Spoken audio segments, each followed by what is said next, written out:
बिहार में सरकार की योजनाओं का पूरा लाभ लोगों को कैसे मिले, भ्रष्टाचार पर नकेल कैसे कसी जाए, पुलिस की कार्यशैली को कैसे बेहतर किया जाए और लोगों के बीच पुलिस का भरोसा और कैसे गहरा हो, मजबूत हो, इसे लेकर मुख्यमंत्री सम्राट चौधरी पहली बार राज्य भर के डीएम और एसपी के साथ बड़ी बैठक करते नजर आए। अब अधिवेशन भवन में जहां पर ये मैराथन बैठक हुई, राज्य भर के प्रशासनिक और पुलिस अधिकारी इसमें पहुंचे हुए नजर आए, जहां मुख्य सचिव, सभी विभागों के अपर मुख्य सचिव और डीजीपी से लेकर एडीजे रैंक तक के अधिकारियों की मौजूदगी इस बैठक में दिखी। बैठक में मुख्यमंत्री की तरफ से कई जरूरी दिशा निर्देश बेहतर पुलिसिंग को लेकर दिए गए। तो इस दौरान की ये तस्वीरें, सीएम सम्राट चौधरी की अध्यक्षता में ये बैठक, जिसमें डीएम, एसपी के साथ डीजीपी, तमाम पुलिसिंग व्यवस्था से जुड़े हुए आला अधिकारियों की मौजूदगी दिखी। तो कैसे टेक्नोलॉजी का इस्तेमाल पुलिसिंग में बेहतर तरीके से किया जाए, चाहे वो एआई के जरिए हो या एग्रीकल्चर के जरिए हो, ये तमाम व्यवस्थाओं को कैसे सुनिश्चित किया जाना है, भ्रष्टाचार पर कैसे नकेल कसी जानी है, इसी लेकर जरूरी दिशा निर्देश बतौर मुख्यमंत्री सम्राट चौधरी की तरफ से जब यहां पर उनकी मौजूदगी थी तो उन्होंने अधिकारियों को दिए हैं। और जीरो टॉलरेंस की नीति पर लगातार बिहार में काम किया जा रहा है, इस संकल्प को एक बार फिर से सामने रखा गया। राज्य भर के देखिए तमाम अधिकारियों की मौजूदगी और यहां पर डीएम, एसपी के साथ डीजीपी, तमाम लोगों की मौजूदगी आपको दिख रही होगी इस अधिवेशन कक्ष में। और दो तस्वीरों के जरिए आप समझ सकते हैं कि लॉ एंड ऑर्डर सरकार की प्राथमिकता कितनी बड़ी है और उस पर पुलिस व्यवस्था कैसे और ज्यादा मजबूत होनी चाहिए, लोगों के भरोसे पर उन्हें खरा उतरना है और लोगों का भरोसा आप पर और मजबूत हो, गहरा हो, इसे लेकर आपकी कार्यशैली और संस्कृति कैसी होनी चाहिए, इस पर इस बैठक में चर्चा की गई। दूसरी तस्वीर जिसमें सीएम के निर्देश पर अब ये तमाम जो आला अधिकारी हैं जिनके हाथों में कानून व्यवस्था की बागडोर होती है, वो यहां एक्शन कैसे लेंगे, इसका निर्देश दिया गया। बिहार में अब अपराधियों की खैर नहीं है। अगर अपराधी गोली चलाएंगे तो अगर किसी की हत्या उनकी तरफ से की जाती है तो पुलिस भी अब उन्हें उन्हीं की भाषा में जवाब देने के लिए तैयार बैठी है। बिहार में 2 दिनों में 2 एनकाउंटर इस बात की तस्दीक करते हैं कि पुलिस अब और अपराध को बर्दाश्त करने वाली नहीं है। सीवान में कल अपराधियों ने देखिए बीजेपी नेता और पूर्व एमएलसी मनोज सिंह के रिश्तेदारों पर फायरिंग की थी, जिसमें एक शख्स की मौत हो गई। पुलिस ने इसे चुनौती के रूप में लिया और अपराधियों को पकड़ने के दौरान उसके पैर में गोली मारी जाती है, हाफ एनकाउंटर किया जाता है, जिसके बाद घायल अपराधी छोटू कुमार यादव को पटना इलाज के लिए रेफर किया गया है। आपको बताते चलें कि बुधवार को बीजेपी नेता मनोज सिंह के बहनोई और भांजे पर गोली चलाई गई थी। रोड रेस का मामला बताया जा रहा था, जिसमें भांजे हर्ष के इलाज के दौरान मौत हो जाती है, जबकि बहनोई चंदन सिंह गंभीर रूप से घायल बताए गए। नगर थाना क्षेत्र में आंदर ढाला के पास मामूली से विवाद में गाड़ी सटने को लेकर विवाद हुआ और बहस के दौरान ही अपराधियों ने गोली मार दी। और 2 तस्वीरें इस वक्त आपके टीवी स्क्रीन पर हैं, जहां पर देखिए कैसे सड़क पर हल्की सी गाड़ी की एक दूसरे के साथ टक्कर कह लीजिए, वहां उसे लेकर बहस शुरू होती है और वो बहस कैसे गोलीबारी तक पहुंच जाती है, जिसमें एक शख्स की जान तक चली गई और बीजेपी नेता के रिश्तेदार को गोली लगती है, एक शख्स की मौत हो जाती है, जबकि दूसरा इलाज। प्रेस के सामने से जा रही थी आंदर ढाला पुल के नीचे से जी, उसमें सवार कुछ अपराधकर्मी गोली चलाए, जिसमें 2 व्यक्ति घायल हैं और हॉस्पिटलाइज हैं, उनकी स्थिति नाजुक है। सर किसी के कैजुअल्टी की भी बात आ रही है सामने, रेफर हुए हैं, हम लोग पता करके फिर आपको बताते हैं। इसमें टीम बनाई गई है, सभी लोग त्वरित अनुसंधान करके कार्रवाई की जा रही है। सीवान में बीजेपी के नेता मनोज सिंह के बहनोई और उनके भांजे के ऊपर फायरिंग मामले में बड़ी कार्रवाई की है। बड़ी कार्रवाई करते हुए एक आरोपी छोटू कुमार यादव को इनकाउंटर हुआ है। पुलिस ने दोनों पैर में गोली मारी है, जिसका इलाज पटना में चल रहा है। सीवान एसपी ने बताया कि कल नगर थाना क्षेत्र के ओवरब्रिज के पास वाहन देखिए टक्कर के बाद कहाँ से हुई थी, विवाद बड़ा था, उसके बाद फायरिंग हुई थी जिसमें बीजेपी के नेता के बहनोई और उनके भांजे की गोली लगी थी। इस मामले में चंदन सिंह की स्थिति गंभीर बनी हुई है, वहीं उनके भांजे हर्ष की इस घटना में मौत हो गई है। घटना सामने आने के बाद सिवान एसपी पूरन कुमार झा ने एक टीम का गठन किया है, जो टीम रात भर छापेमारी की और छापेमारी के बाद छोटू कुमार यादव को गिरफ्तार किया गया, जहां मुठभेड़ के बाद उसे पैर में गोली लगी है। सिवान एसपी पूरन कुमार झा का कहना है कि मामला सामने आने के बाद एक टीम का गठन कर दिया गया है, टीम लगातार छापेमारी कर रही है, वहीं कुछ सीसीटीवी फुटेज के आधार पर जांच कर रही है कि इसमें और कौन आरोपी है। पुलिस का दावा है कि बहुत जल्द जितने भी इसमें आरोपी है उन्हें गिरफ्तार कर लिया जाएगा। Mrityunjay Singh, news 18 Siwan.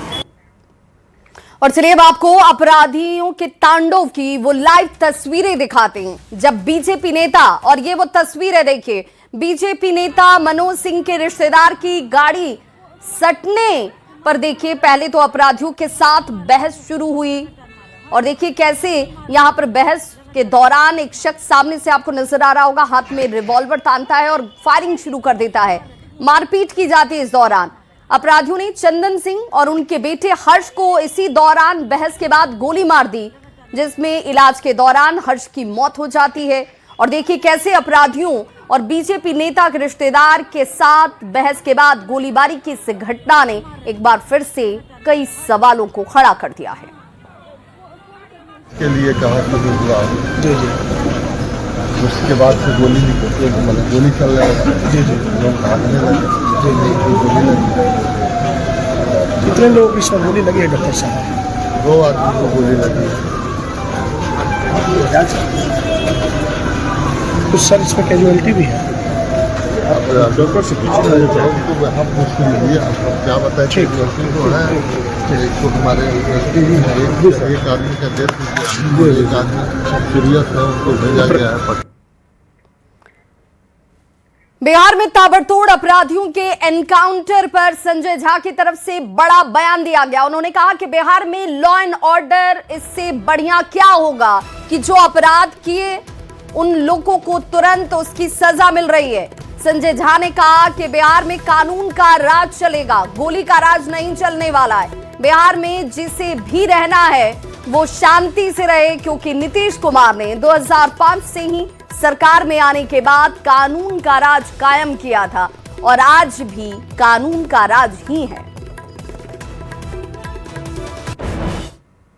Law and order इससे बढ़िया क्या होगा?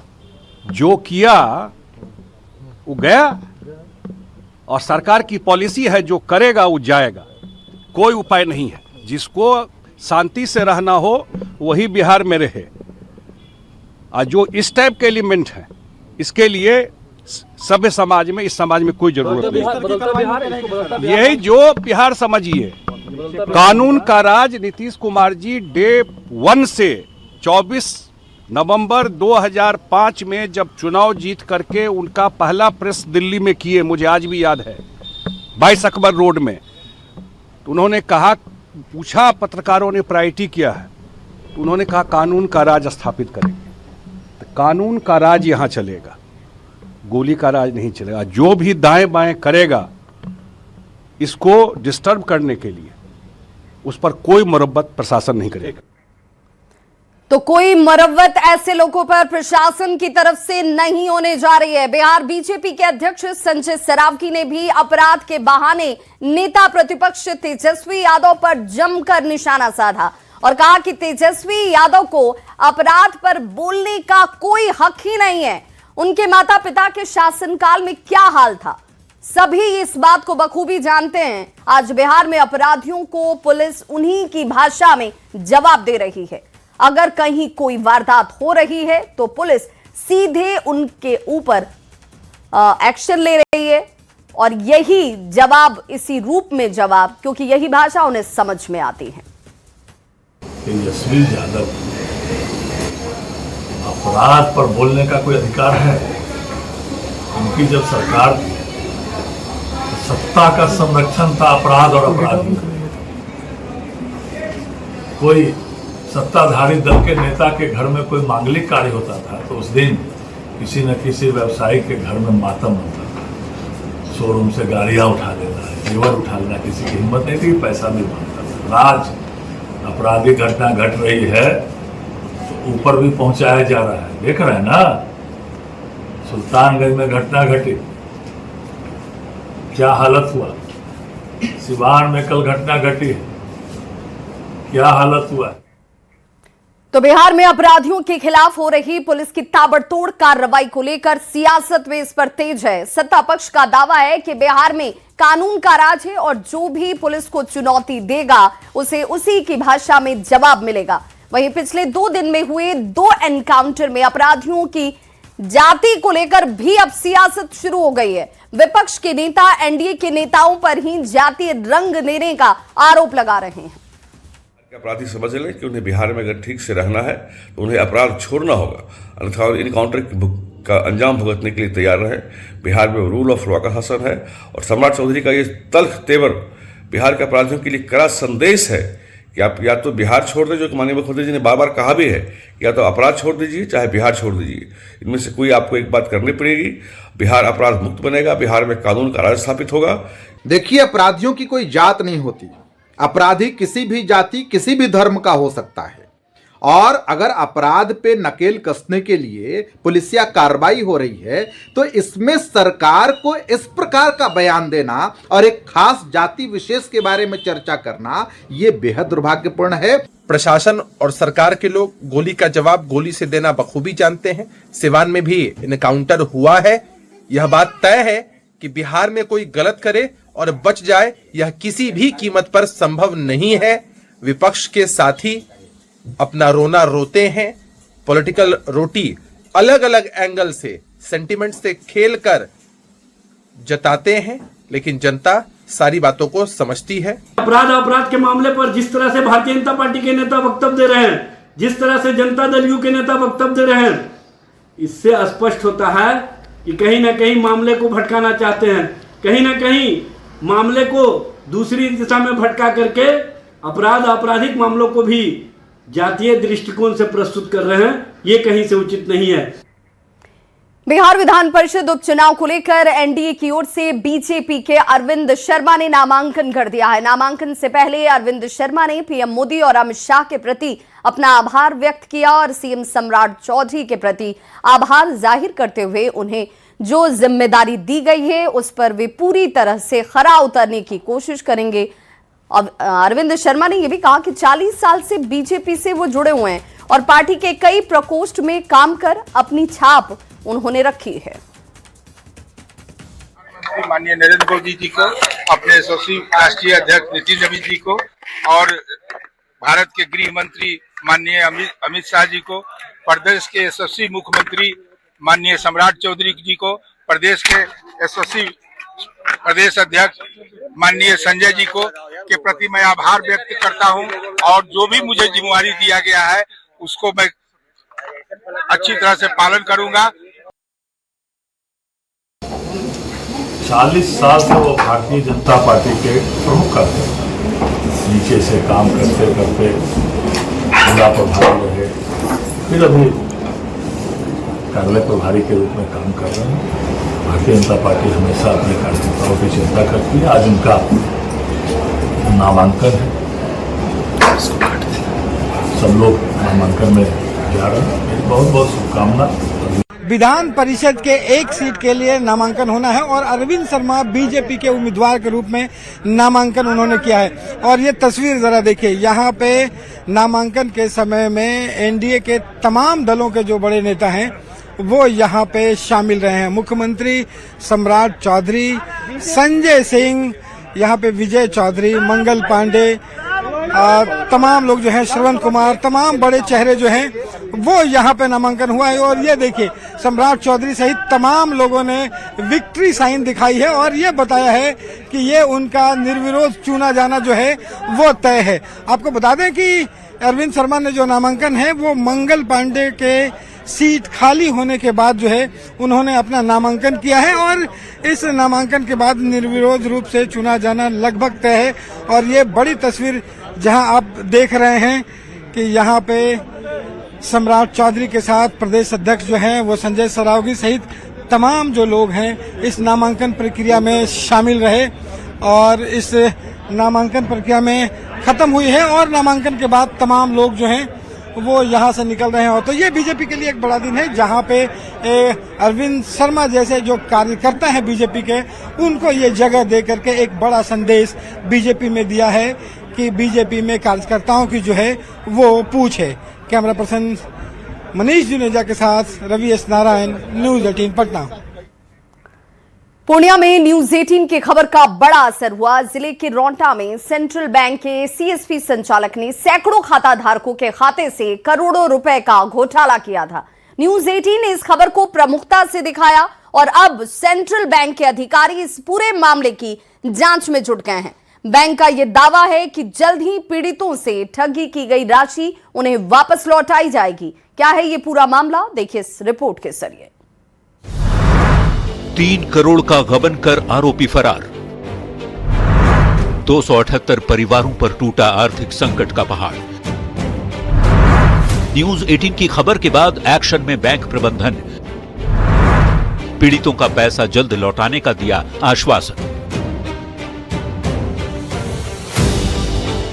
जरा सोचिए, आपके घर का एक सदस्य महीनों आपसे दूर दूसरे प्रदेश में रहकर दिन रात पसीना बहाता है, कड़ी मेहनत कर चंद पैसे जुटाता है और बैंक में जमा करता है, पर जैसे ही आप बैंक से पैसे निकालने पहुंचते हैं तो पता चलता है कि आपके खाते से पैसे गायब हैं। कुछ ऐसा ही हुआ है पूर्णिया के रौटा बाजार के सेंट्रल बैंक के 278 खाता धारकों के साथ।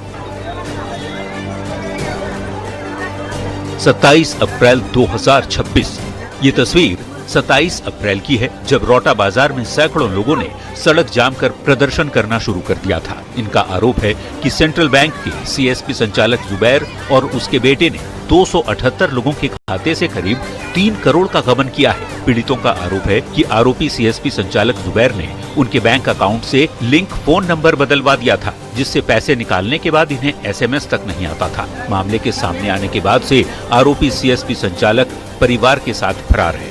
20,000 रुपये 2 लाख 60,000 है। 30,000 रुपये 30,000 और 2 लाख है खाते में जमा के रखी।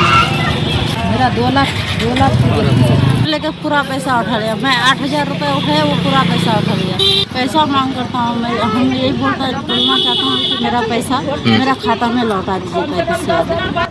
इस बड़े फर्जीवाड़े की खबर को न्यूज 18 ने 27 अप्रैल को काफी प्रमुखता से चलाया, जिसका असर ये हुआ कि पहले तो रौटा थाने में प्राथमिकी दर्ज की गई, पुलिस जांच में जुटी। वहीं सेंट्रल बैंक पूर्णिया शाखा के डिप्टी रीजनल मैनेजर अभिषेक सिन्हा खुद रोटा सेंट्रल बैंक पहुंचकर इसकी जांच कर रहे हैं। 15 दिन इस काम में कार्य में लगेगा और मुझे लगता है कि सेंट्रल बैंक बहुत पॉजिटिव है इसको लेके। हम लोग पूरी तरह से अपने मेल के इंटरनल वो मैटर है, वो हम लोग कंपनी को मेल कर चुके हैं, ऑलरेडी मेल जा चुका है, सारी बात उनको ये है।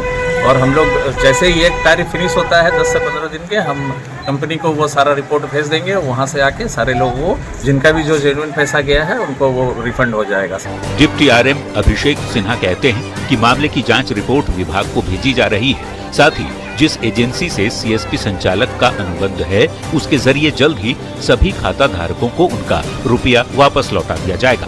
फिलहाल सभी के खाते पर होल्ड लगा दिया गया है। अब देखना होगा आरोपी सीएसपी संचालक कब तक पकड़ा जाता है और ग्राहकों को उनका पैसा कब वापस मिलता है।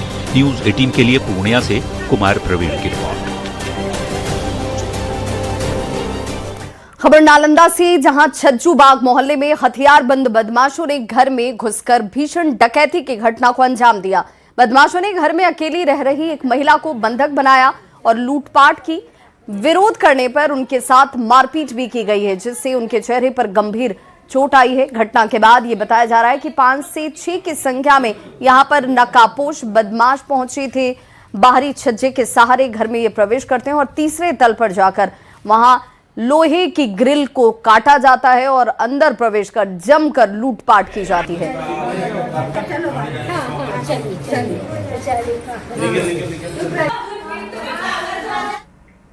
बेतिया से बड़ी खबर, जहां नरकटियागंज के राजकीय प्राथमिक विद्यालय में ग्रामीणों ने ताला लगा दिया। स्कूल में अनियमितता की वजह से ग्रामीणों ने मुखिया के सामने ताला लगाकर जमकर विरोध जाहिर किया। ग्रामीणों का यह कहना है कि बच्चों से टीसी के नाम पर 200 से लेकर 400 रुपए तक वसूले गए हैं।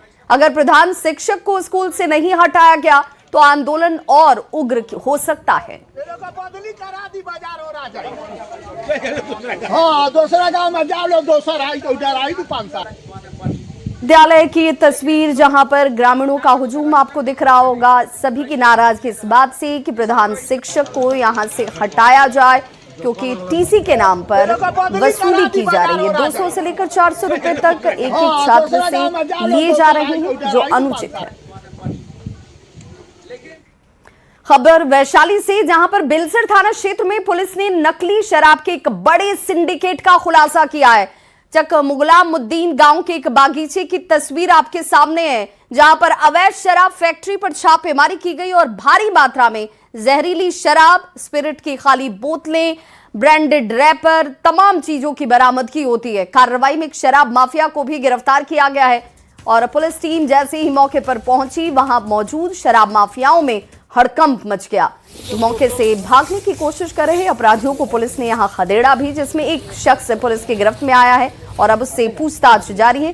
अन्य की तलाश के लिए छापेमारी इस वक्त भी की जाती हुई पुलिस ने मौके से 100 लीटर तैयार देसी शराब और 100 लीटर के लगभग विदेशी शराब और 5000 खाली बोतल और बड़ी मात्रा में रैपर बरामद किए हैं।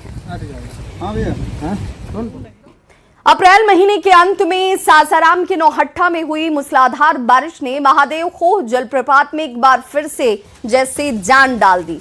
महादेव खोह के पास कैमूर पहाड़ी पर हुई इस मूसलाधार बारिश के बाद पानी का बहाव तेज हो गया है। पहाड़ से गिरने वाले झरने का विकराल रूप देखने को मिल रहा है और गर्मी में सूखे पहाड़ देखिए किस तरीके से अब इस बारिश के बाद से एक बार फिर से अपने पूर्व रूप में नजर आ रहे हैं और तेज गति से पानी का बहाव यहां पर साफ नजर आता है। पूरा मंदिर परिसर हालांकि इस वक्त पानी पानी हो चुका है। तस्वीरें आपके सामने हैं।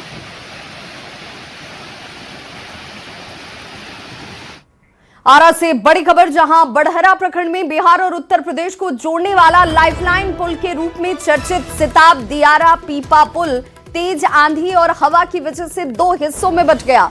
पूरी तरह से टूटकर गंगा नदी में ये पीपा पुल का एक हिस्सा जो है वो समा गया। और तस्वीरें एक्सक्लूसिव इस वक्त आपके टीवी स्क्रीन पर। पुल का तकरीबन 20 मीटर का हिस्सा टूट चुका है और यही वजह है कि पीपा पुल पर आवागमन पूरी तरह से इस वक्त खत्म है। बताया यह भी जा रहा है कि घटना के समय पीपा पुल पर 4 पहिया और 2 पहिया समेत कई गाड़ियां गंगा नदी पार कर रही थीं, जो इस पुल के क्षतिग्रस्त होने के बाद से फंस चुकी हैं। और ये वो तस्वीर देखिए किस तरीके से पीपा पुल का एक हिस्सा जो है तकरीबन 20 मीटर का बताया जा रहा है, जो तेज आंधी और पानी के बहाव में बह गया। तो इस बुलेटिन में बस इतना ही, लेकिन न्यूज़ 18 बिहार झारखंड पर खबरों का सिलसिला लगातार जारी है।